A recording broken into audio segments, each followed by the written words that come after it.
నమస్తే, welcome to 1TV news. ముందుగా bulletin headlines.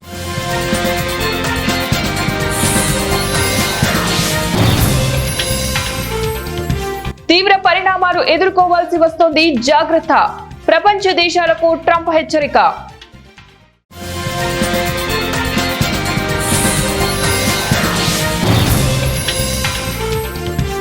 AP తెలంగాణకు వెదర్ అలర్ట్. రాగల 48 గంటల్లో ఈ జిల్లాలో కుండపోత వానలు.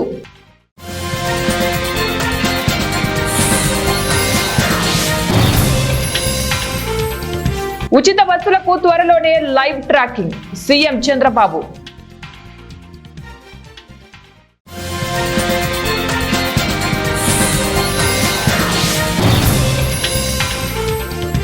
అంబటి శిల్పపై పరువు నష్టం దావా వేస్తా, శ్రీశైలం ఎమ్మెల్యే బుడ్డా రాజశేఖర్ రెడ్డి.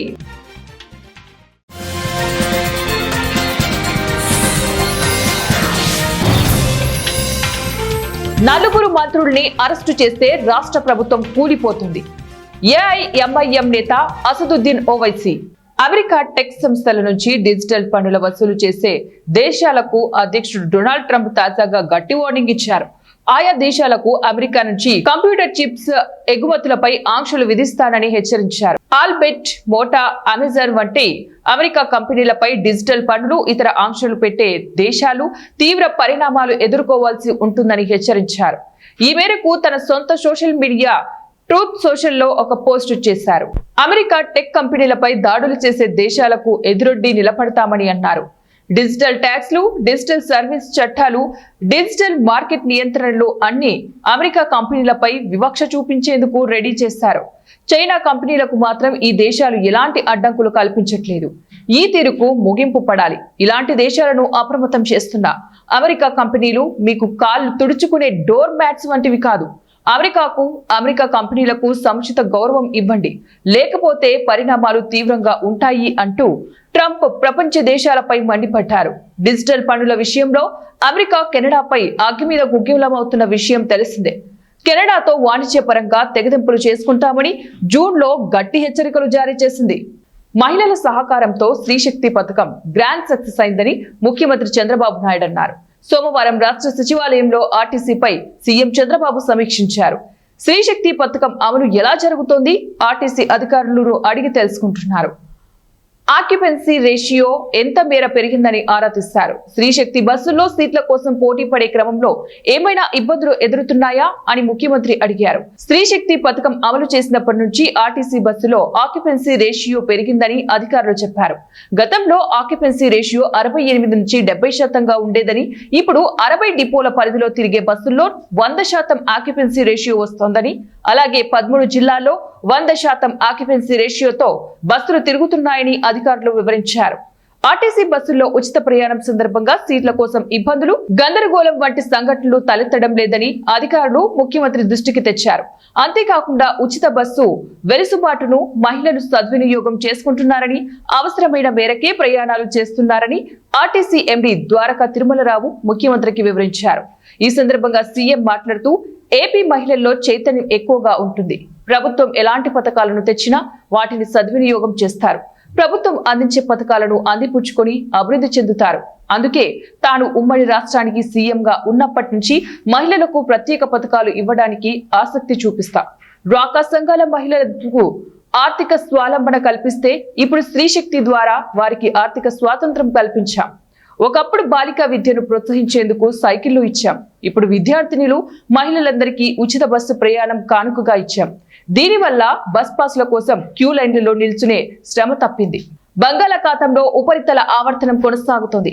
రేపు వాయవ్య బంగాళాఖాతంలో అల్పపీడనం ఏర్పడనుంది.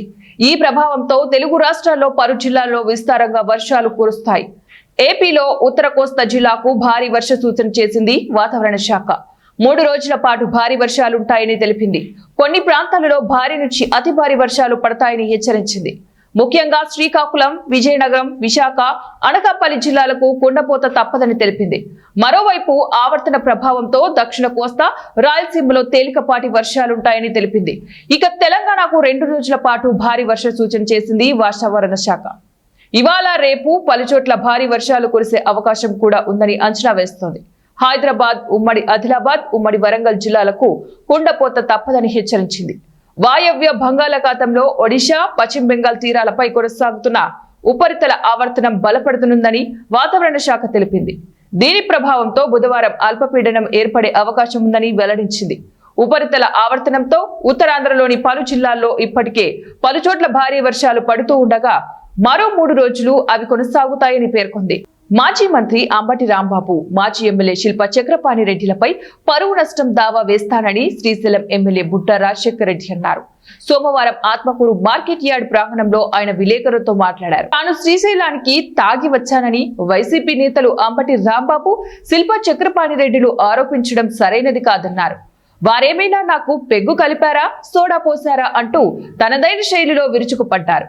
ఆ రోజు తాను దోర్నాల చెక్పోస్ట్ వద్ద రాత్రి 9 గంటల్లోపే దాటి వచ్చేశానని, తాను శ్రీశైలానికి సుమారు 10 గంటలకు చేరుకున్న సమయానికి అటవీ మార్గంలో తనకు పలు వాహనాలు ఎదురయ్యాయి అన్నారు. దీంతో అక్కడ పనిచేస్తున్న అటవీ సిబ్బంది డబ్బులు వసూలు చేసి చెక్పోస్ట్ నుంచి అనుమతించినట్లు తన దృష్టికి రావడంతో శిఖరం చెక్పోస్ట్ వద్ద పనిచేస్తున్న సిబ్బందిని విచారించి వారి ఫోటోలను తాను స్వయంగా తీశానని చెప్పారు. అదే క్రమంలో తమ పార్టీ కార్యకర్త అయిన ఇస్మాయిల్ అనే సిబ్బందితో చనువుగా మాట్లాడే క్రమంలో తాను కొట్టానని కొందరు ప్రచారం చేయడం విడ్డూరంగా ఉందని తెలిపారు. తనపైన నిరాధారమైన ఆరోపణలు చేసిన వారిపై పరువు నష్టం దావా వేస్తానని హెచ్చరించారు. అటవీ శాఖలో జరిగిన అవినీతి, చెంచుల వేధింపులపై నివేదిక తయారు చేస్తానన్నారు. ఆ నివేదికను త్వరలో CM Chandrababu, deputy CM Pawan Kalyan కు అందజేస్తానని తెలిపారు.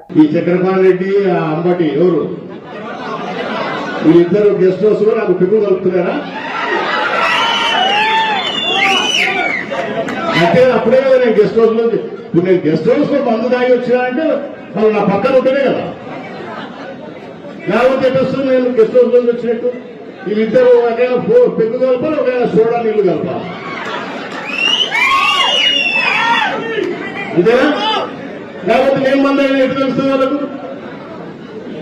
బుద్ధి జ్ఞానం లేకుండా ఏమి జరిగింది అక్కడ, అసలు వాస్తవాలు ఏంటి ఇవి తెలుసుకోకుండా భారత రాజ్యాంగం పునాదులను కదిలించేలాగా కేంద్రం తెచ్చిన బిల్లుపై నేత అసదుద్దీన్ ఓవైసీ తీవ్రంగా స్పందించారు. ప్రధాని పదవిని రాష్ట్రపతి తొలగించగలరా అనే కీలక ప్రశ్నను ఆయన లేవనెత్తారు. కొత్తగా ప్రతిపాదించిన బిల్లును రాజ్యాంగాన్ని తాకట్టు పెడుతున్నారని ఓవైసీ మండిపడ్డారు. ఇవి మౌలిక హక్కులకు, ప్రజాస్వామ్యానికి వ్యతిరేకమని ఆయన అభిప్రాయపడ్డారు. రాజ్యాంగం ప్రకారం రాష్ట్రపతి మంత్రిమండలి సలహాపైనే నడవాలి. అలాంటప్పుడు వారు స్వయంగా ప్రధాని పదవిని ఎత్తేయగలరా అని ఓవైసీ నిలదీశారు. ఈ ప్రక్రియ రాజ్యాంగ విరుద్ధమని అన్నారు. ఈ బిల్లుల వల్ల రాష్ట్ర ప్రభుత్వాల స్వయం అధికారం ప్రమాదంలో పడుతుందని ఆయన హెచ్చరించారు. కేంద్రం తలుచుకుంటే మంత్రులను అరెస్టు చేయగలదు. అప్పుడు రాష్ట్ర ప్రభుత్వాల భవితవ్యం ఏంటి అని ప్రశ్నించారు. కూటమి ప్రభుత్వం రజకులకు ఎన్నికల ప్రణాళికలో ఇచ్చిన హామీలను అమలు చేయాలని ఏపీ రజక వృత్తిదారుల సంఘం జిల్లా కమిటీ ఆధ్వర్యంలో కర్నూలు జిల్లా కలెక్టర్ కార్యాలయం ముందు చాకరేవు ధర్నా కార్యక్రమాన్ని నిర్వహించారు. జిల్లా treasurer CH Srinivasulu, old city కార్యదర్శి సి జయమ్మ అధ్యక్షతన వహించారు. ఈ సందర్భంగా రాష్ట్ర అధ్యక్షుడు సి గురుశేఖర్, కర్నూలు సిటీ కార్యదర్శి సి శేషాద్రి, మహిళా నాయకురాలు ఈఎల్ఎస్ రత్నమ్మ మాట్లాడుతూ భారతదేశానికి స్వాతంత్ర్యం వచ్చి 79 సంవత్సరాలు పూర్తయినప్పటికీ సామాజిక సేవా వృత్తిలో ఉన్న రజకులపై నేటికి దాడులు, దౌర్జన్యాలు, అక్రమ కేసులు, మహిళలపై అత్యాచారాలు, హత్యలు కొనసాగడం దురదృష్టకరమన్నారు. రాష్ట్ర వ్యాప్తంగా కలెక్టరేట్ ముందు ధర్నా చేయడం జరుగుతూ ఉంది. ఈ ధర్నా ఎన్నికల ముందు ఇచ్చినటువంటి హామీలు ఏ ఒక్కటి కూడా అమలు చేయని కూటమి ప్రభుత్వం ఇప్పటికీ కూడా ఎన్నికలు అయిపోయి దాదాపు ప్రభుత్వం అధికారంలోకి వచ్చి 14 నెలలు అయిపోతుంది కూడా ఏ ఒక్కటి కూడా అమలు చేయలేదు. కానీ ఇప్పటికైనా కూడా రజకుల పట్ల చిన్న చూపు చూస్తున్నటువంటి కూటమి ప్రభుత్వం చిగ్గు తెచ్చుకోవాలా. ఈరోజు రజకులు బట్టలు ఉతకకపోతే ఎమ్మెల్యే కానీ, ఎంపీ కానీ, మంత్రి కానీ, ఆఖరికి లోకల్గా ఉన్నటువంటి కార్పొరేటర్తో సైతం ఖద్దరు బట్టలు వేసుకొని తిరిగేటువంటి పరిస్థితి లేదు. ఈరోజు రజక వృత్తిదారు పనిలో ఉంటేనే వాళ్ళందరూ కూడా నీట్గా తిరిగేటువంటి పరిస్థితి మనం చూస్తూ ఉన్నాం. కాబట్టి ఇప్పటికైనా గుర్తించి రజకులపైన చాలా చోట్ల దాడులు జరుగుతూ ఉన్నాయి, అత్యాచారాలు జరుగుతూ ఉన్నాయి. వాళ్ళని అరికట్టాలంటే ఎస్సీ ఎస్టీ తరహాలో సామాజిక రక్షణ చట్టాన్ని ఏర్పాటు చేయాలా. అదేవిధంగా అపార్ట్మెంట్ వాచ్మెన్లను కార్మికులుగా గుర్తించి 12,000 రూపాయలు వేతనాన్ని ఇచ్చే విధంగా చేయాలని చెప్పేసి మేము కోరుతా ఉన్నాం. అదేవిధంగా దోపిఘాట్లు ఏదైతే ఉన్నాయో దానిని దోపిఘాట్లకు రుణాలు కేటాయించి అవసరం ఉన్న చోట దోపిఘాట్లు ఏర్పాటు చేయాలా. ఈ రజక కార్పొరేషన్కు 1000 కోట్ల రూపాయలు కేటాయించి రజకులకే ఖర్చు చేయాలని చెప్పేసి కోరుతా ఉన్నాం. అదేవిధంగా ఈరోజు కార్పొరేషన్ చైర్మన్ కానీ వాళ్ళ హామీలను అమలు పరచాలని రాష్ట్ర వ్యాప్తంగా ఈరోజు జిల్లా కలెక్టర్ కార్యాలయం ముందు ధర్నా కార్యక్రమాన్ని నిర్వహిస్తూ ఉన్నాం. అందులో భాగంగానే కర్నూలు జిల్లా కలెక్టరేట్ కార్యాలయం ముందు సాకురేవు కార్యక్రమాన్ని నిర్వహిస్తూ ఉన్నాం. ఏదైతే కూటమి ప్రభుత్వం ఎన్నికల ముందు తన ప్రణాళికలో ప్రజలకు కొన్ని హామీలు ఇచ్చారు. ఒకటి ప్రధానంగా ఈ రోజులు దాడులు, సాంఘిక బహిష్కరణలు మీ పైన జరుగుతూ ఉన్నాయి. మీకు ఎస్సీ ఎస్టీ తరాలు ఒక సామాజిక రక్షణ చట్టాన్ని తెస్తానని చెప్పారు. అదేవిధంగా రజక కార్పొరేషన్ ద్వారా నిధులు కేటాయించి మీకు గతంలో ఏదైతే ఫెడరేషన్లో నిధులు ఇచ్చారో ఆ విధంగా నిధులు ఇస్తామని చెప్పడం జరిగింది. అంతేకాదు జీవో నంబర్ 27 ప్రకారం ఈ ప్రభుత్వం జగనన్న ప్రభుత్వము గోబీ పోస్టర్ కాంట్రాక్టుతో నిర్వహిస్తుంది. మేము అధికారంలోకి వస్తే 27 జీవో ప్రకారం రజక వృత్తిదారులకే ప్రభుత్వ శాఖల్లో పోస్టును కేటాయిస్తామని చెప్పారు. అంతేకాదు జీవో నంబర్ 343 ప్రకారం చెరువులు, కుంటలు, దోబిఘాట్ల స్థలాలని పరిరక్షించి పూర్తి హక్కులు మీకే కేటాయించని చెప్పారు. అదేవిధంగా మా మిత్రులకి, మా సోదరులకు ఇచ్చిన విధంగానే మీకు కూడా 50 సంవత్సరాలు నిండిన కేవీఆర్ జూనియర్ కళాశాల అవినీతి ప్రిన్సిపల్ లాలప్పను వెంటనే సస్పెండ్ చేయాలని కర్నూలు పట్టణం కలెక్టర్ కార్యాలయం ఎదుట యూత్ కాంగ్రెస్ విద్యార్థి యువజన సంఘాల జేఏసీ ఆధ్వర్యంలో ధర్నా నిర్వహించారు. అనంతరం యూత్ కాంగ్రెస్ జిల్లా అధ్యక్షుడు మహేంద్ర మాట్లాడుతూ లాలప్ప అవినీతి కారణంగా రిటైర్డ్ ప్రిన్సిపాల్ కు 14 నెలలుగా పింఛన్ రాలేదన్నారు. ఉన్నత అధికారులు నేటికి చర్యలు తీసుకోలేదన్నారు. విద్యార్థులను సంతకాలు ఫోర్జరీ చేసి కోట్లలో డబ్బులు దండుకోవడం జరిగింది. అలాగే స్వీపర్, వాచ్మెన్స్, మళ్ళీ అక్యుములేషన్ ఫండ్స్ అని స్పెషల్ ఫీజులు, ఈ విధంగా అనేక రూపంలో అవినీతి చేయడం జరిగింది. ఒక ఉన్నతమైనటువంటి ఆర్జేడీ గారు ఎంక్వైరీ వేశారు. లాలప్ప గారిది తప్పు అని చెప్పినప్పటికీ కమిషనర్ గారు ఇంటర్మీడియట్ బోర్డులో అవినీతి పరులకు అందలం ఎక్కించి ఇంటర్మీడియట్ బోర్డుని అవినీతి నిలయంగా మారుస్తూ ఉన్నారు. దీన్ని విద్యార్థి సంఘాలుగా వ్యతిరేకిస్తూ ఉన్నాం. ఎందుకంటే పేద బడుగు బలహీన వర్గాల విద్యార్థులు ప్రభుత్వ జూనియర్ కళాశాలకు చదువుకోవడానికి వస్తే ప్రభుత్వ విద్యను పక్కదారి పట్టించేటువంటి అవినీతి ప్రిన్సిపల్ లాలప్పకు ప్రిన్సిపల్గానే కాదు ఆర్ఐగా కూడా ఎఫ్ఎస్సీగా ప్రమోషన్ ఇచ్చారు. మరి ఎందుకు ఉన్నత అధికారి ఆర్జేడీ గారు ఒక ఎంక్వైరీలో తప్పు ఒక ప్రిన్సిపల్ ఉందని చెప్పి తేల్చినప్పటికీ ఎందుకు చర్యలు తీసుకోలేదని చెప్పి ఈరోజు ఇంటర్మీడియట్ బోర్డు కమిషన్ అడుగుతా ఉన్నాం. అలాగే అక్రమాలను నేను ఆల్రెడీ కమిషనర్ గారికి, ఆర్జేడీ గారికి అందరి దృష్టికి తీసుకోవడం జరిగింది. అయితే వాళ్ళు 21వ సంవత్సరం నుండి 24వ సంవత్సరం అంటే దాదాపుగా 3 సంవత్సరాల పాటు నాకు దానిపైన ఎంక్వైరీ జరపకుండా తీరా నేను రిటైర్ అయ్యే ముందు 2 నెలల ముందు ఎంక్వైరీ జరిపించి నామమాత్రపు రిపోర్టులు చేతికిచ్చి 1,40,000 నన్ను కట్టమన్నారు. దాన్ని కూడా నేను కట్టేదానికి అండర్టేకింగ్ ఇచ్చినా కూడా 15 నెలల నుండి నాకు పెన్షన్ లేదు, జీతం లేదు. నా భార్య పిల్లలు నేను ఏ విధంగా బతకాలో మీరే ఆలోచించి ఒక నిర్ణయం తీసుకోండి. ఎందుకంటే నేను చాలా ఇబ్బందులలో ఉన్నాను. కానీ అవినీతి చేసినటువంటి లాలప్ప గారిని క్వశ్చన్ చేయకుండా నన్ను మాత్రం సాధిస్తూ ఉన్నారు అధికారులు. నేను అన్ని ఆధారాలతో వాళ్లకు నా యొక్క బాధను వ్యక్తపరిచినా కూడా ఇంతవరకు వాళ్ళు ఏ విధమైన చర్యలు తీసుకోలేదు. కాబట్టి ఈ సందర్భంగానైనా కమిషనర్ గారు, ఆర్జేడీ గారు అందరూ స్పందించి నాకు న్యాయం చేస్తారని ఆశిస్తూ ఉన్నాను. లేని పక్షంలో చాలా సివియర్గా నేను యాక్షన్ తీసుకోవాల్సినటువంటి అవసరం ఉంటుంది. అవసరమైతే ఆత్మహత్య కూడా చేసుకునేదానికి నేను వెనక్కి. ప్రకాశం జిల్లా కంభం పట్టణంలోని ఆదివారం రాత్రి చోరీ జరిగిన ఇంటి సమీపంలోనే నిలబెట్టి ఉన్న టాటా ఏసీ వాహనాలలో గేర్ బాక్స్ సామాన్ చోరీకి గురైంది. అదే రోజు రాత్రి సమయంలో అమరావతి అనంతపురం జాతీయ రహదారిపై హెచ్పీ పెట్రోల్ బంక్ పక్కన నిలబెట్టి ఉన్న లారీ అద్దాలు పగలగొట్టి టార్పాల్ పట్ట 2 బ్యాటరీలు 1 జాకీ రాడ్డు చోరీకి గురైనాయని లారీ యజమాని తెలిపారు.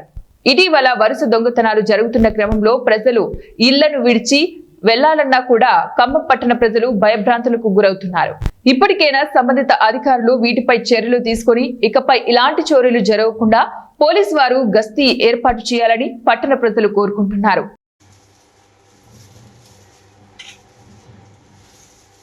ఒక్క రోజు ఎట్ట గమనిస్తున్నారు దొంగలు ఒకరోజే పోడావాడే ఇంటికి పోయి తీసుకుంటారు ముందు బయటకు పోయేవాళ్ళు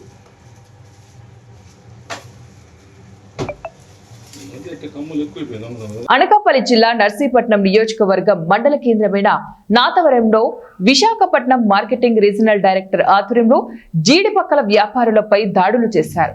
ఇందులో మణికంఠ ట్రేడర్స్ కు చెందిన గోడౌన్స్ పై దాడి చేసి 120 జీడి పిక్కలు బస్తాలను గుర్తించి 13,500 మార్కెటింగ్ వసూలు చేశారు.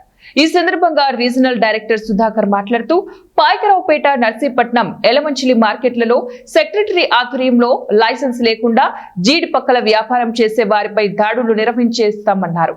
నాతవరంలో మరో జీడిపిక్కలు గోడౌన్ పై దాడి చేసి 90 క్వింటాలు జీడిపిక్కలను గుర్తించి 9,000 రూపాయలు మార్కెటింగ్ ఫీజు వసూలు చేస్తున్నామన్నారు. అలాగే మరొక గోడంపై తనిఖీకి వెళ్లగా తాళం వేసి ఉండటంతో సంబంధిత యాజమానులకు సమాచారం అందించామన్నారు. జీడిపిక్కల వ్యాపారులు విధిగా లైసెన్స్ తీసుకోవడమే కాకుండా మార్కెటింగ్ ఫీజు చెల్లించి అధికారులకు సహకరించాలన్నారు. కార్యక్రమంలో మార్కెటింగ్ శాఖ అధికారులు భువనేశ్వరి తదితరులు పాల్గొన్నారు. నాదైతే నేను ఇందాక ఎందుకు చెప్పానండి ఇప్పుడు వస్తున్నారండి అని చెప్పారండి. మీరు ఏం చెప్పారు అన్ని మేమే తెలుసుకున్నాం, అన్ని మేమే తెలుసుకున్నాం, అన్ని మిమ్మల్ని అడుగుతుంటే అప్పుడు చెప్తున్నారు. మీరు అన్ని మేము అడుగుతుంటే అప్పుడు చెప్తున్నారు. మీరు మీరేం చెప్పలేదు మాకు, మీరేం చెప్పలేదండి మాకు. మేము అడుగుతుంటే అది నాది కాదండి, ఇక్కడ వేరే వాళ్ళు తీసుకున్నారు అన్నమాట. మాకు చెప్పాలి కదండి. బాబు మేస్టర్ అండి ఫ్యాక్టరీ వెళ్తే వెళ్దండి అని చెప్పండి. అది మీరు అక్కడ ఇల్లు దగ్గర అన్నారు ఆ మాట. దీని మాట మాకేం చెప్పలేదు. దీంతో పాటు secretary Narsipatnam, secretary Yelamanchili, secretary Payakaraopeta, తర్వాత మాడుగుల సెక్రటరీ గారు కూడా రావడం జరిగింది. ముఖ్యంగా ఏమంటే జీడిపక్కల మీద ఇక్కడ అంటే లైసెన్స్ లేకుండా వ్యాపారం చేస్తాను మాకు కంప్లైంట్ రావడం జరిగింది.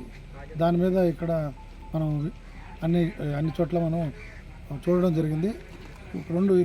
ఇద్దరిని మనం ఐడెంటిఫై చేశాము.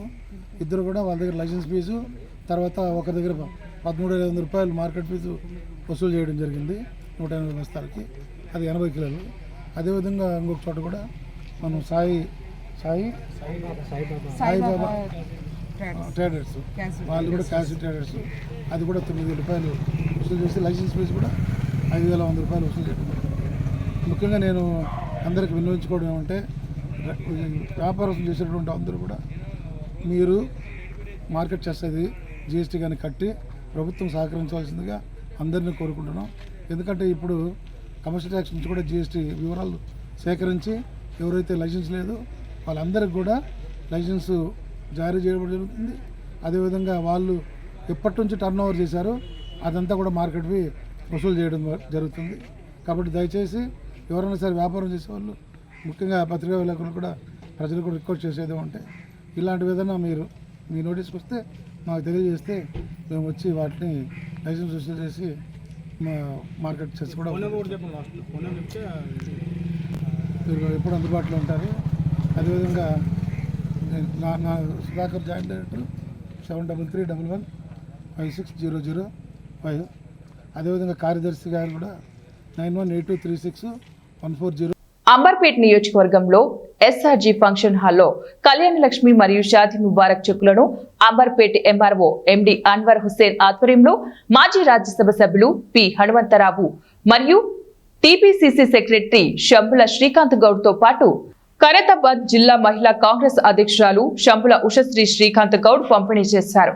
ఈ సందర్భంగా వి హనుమంతరావు మాట్లాడుతూ పేదవాడి కలను సాకారం చేయడంలో ఎప్పుడూ కాంగ్రెస్ ప్రభుత్వం ముందుంటుందని తెలియజేశారు. శంభుల ఉషశ్రీ శ్రీకాంత్ గౌడ్ మాట్లాడుతూ ప్రజల పక్షపాతి కాంగ్రెస్ ప్రభుత్వమని పేదవాడి ఇబ్బందులను గ్రహించి ఈ యొక్క 29 కళ్యాణ లక్ష్మి మరియు 70 షాదీ ముబారక్ చెక్కులను అంబర్పేట నియోజకవర్గంలో ప్రజలకు అందించారు. జీవితాలు బాగుపడుతుంది. మేము నష్టం చేసినాము, మేము ఏం పాపం చేసినాము, మాకెందుకు అన్యాయం జరుగుతుందని అడుగుతున్నాం. మీరు దీన్ని అడ్డం పడితే మాత్రం చరిత్రలో మిగిలిపోతారు.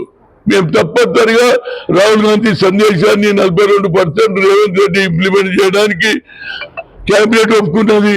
ఇందులో మతపరమైనటువంటి సర్వే జరగలేదు, కుల సరిగా జరిగింది. హెచ్ఆ బీసీఆ మైనట సాగరైన మంగళైన ఇవ్వడం, అది మా కాన్స్టిట్యున్సీకి 99 చెక్కులు ఇవ్వడం అనేది మాకు ఎంతో హ్యాపీగా ఉంది, సంతోషంగా ఉంది. ఇక్కడ ప్రజలందరూ కూడా చెక్కులు అందుకున్న వారందరూ కూడా సంతోషాన్ని వ్యక్తం చేస్తున్నారు. ఎందుకంటే ఒక పేదవాడి ఇంట్లో పెళ్లి చేయడం అంటే ఎంత కష్టమో, అది ఒక పేదవాడి కష్టాన్ని గుర్తించిన మన రాష్ట్ర ముఖ్యమంత్రి వర్యులు శ్రీ యనమల రేవంత్ రెడ్డి గారికి ఈ సందర్భంగా ప్రత్యేక ధన్యవాదాలు తెలియజేస్తున్నాను. అలాగే మా అంబర్పేట్ కాన్స్టిట్యున్సీలో 70 షాదీ ముబారక్ చెక్లు మరియు 29 కళ్యాణ లక్ష్మి పేరిట ఈరోజు చెక్కులు పంపిణీ చేయడం జరిగింది. ఈ కార్యక్రమం ముగించే ముందు మరోసారి హెడ్లైన్స్.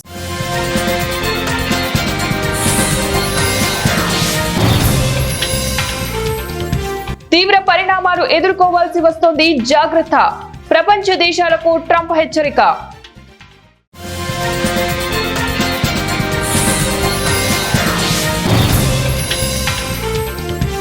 ఏపీ తెలంగాణకు వెదర్ అలర్ట్. రాగల 48 గంటల్లో ఈ జిల్లాలో కుండపోత వానలు.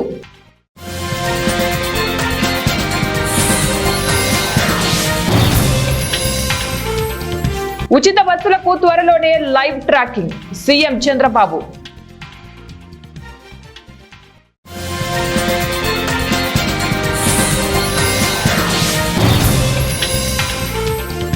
అంబటి శిల్పపై పరువు నష్టం దావా వేస్తా, శ్రీశైలం ఎమ్మెల్యే బుడ్డా రాజశేఖర్ రెడ్డి.